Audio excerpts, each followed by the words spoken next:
आपल्या देशाचा स्वातंत्र्य दिन 15 ऑगस्ट सगळीकडे आनंदात साजरा केला जातो. कुणी जिलेबी तर कुणी मिठाई वाटून हा आनंद साजरा करतात. पण हा आनंद साजरा करताना किती जणांना आपल्या देशाला खऱ्या अर्थाने सुरक्षित ठेवणाऱ्या जवानांची आठवण येते.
हजारो क्रांतिकारकांच्या बलिदानाने मिळालेल्या आणि लाखो जवानांच्या युद्धातील व सीमेवरील बलिदानाने टिकून असणाऱ्या देशाच्या स्वातंत्र्याला काही जण आतून पोखरतायत.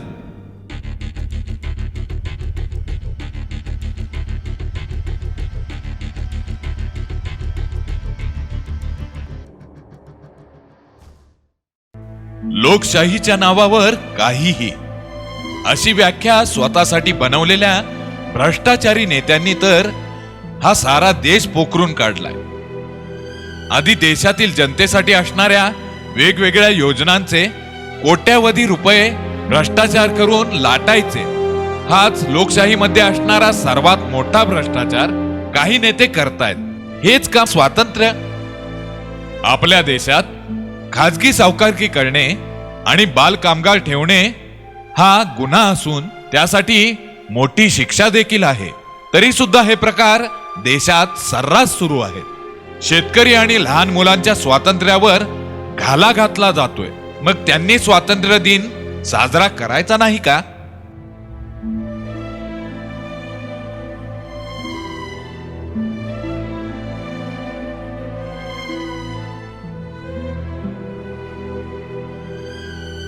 आपल्या म्हाताऱ्या आईबापाला वृद्धाश्रमात सोडणाऱ्यांनी हे लक्षात ठेवायला हवं की नंतर ते देखील म्हातारे होणारच आहेत, तेव्हा त्यांची मुलं सुद्धा त्यांना त्यांच्यावर होणाऱ्या संस्कारांमुळे वृद्धाश्रमात पाठवल्याशिवाय राहणार नाहीत.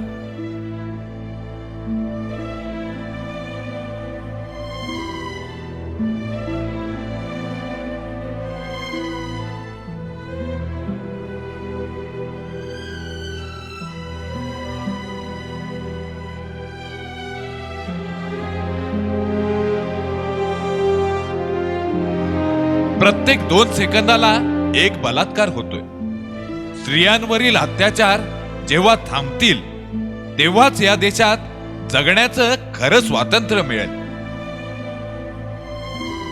जातीपातीची बीज मुलांच्या मनात पेरण्यापेक्षा त्यांच्या मनात देशसेवेची भावना निर्माण करा, तरच प्रत्येक घरातून एक तरी जवान निश्चितच भारत मातेची सेवा करण्यासाठी सीमेवर उभा राहील आणि आपण खऱ्या अर्थाने सुरक्षित असल्याची भावना प्रत्येकाच्या मनाला आनंद देईल.